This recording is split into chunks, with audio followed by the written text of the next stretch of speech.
senin kara gözlerim pervane yolu yaktın senin kara gözlerim akıl kusur hayran etti senin kara gözlerim pervane yolu yaktın senin kara gözlerim.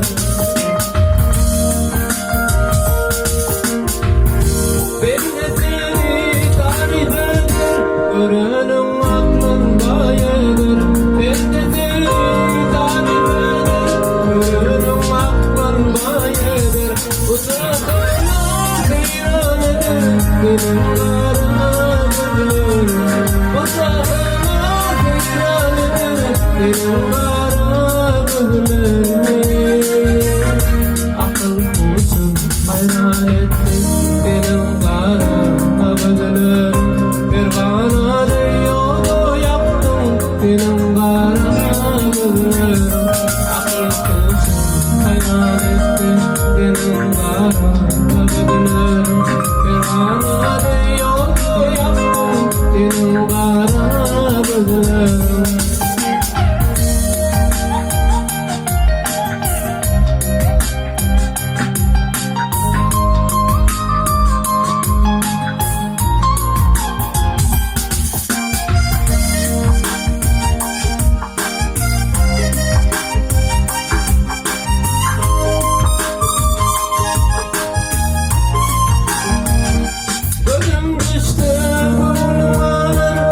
Bu sefer kayırdılar, gözüm düştü gönlüme. Bu sefer kayırdılar, asıl olmaz sakalar.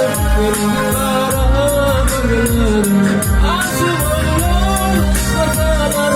Benim kara gözlerim, akıl kusur hayran etti senin kara gözlerim pervane yolu yaptım senin kara gözlerim akıl kusur hayran etti senin kara gözlerim pervane yolu yaptım senin kara gözlerim.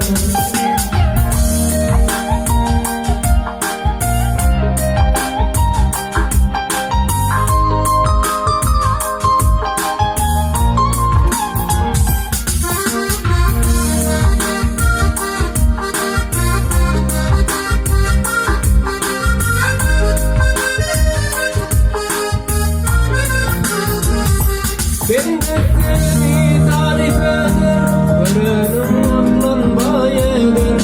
Ben de seni tarif eder, görenim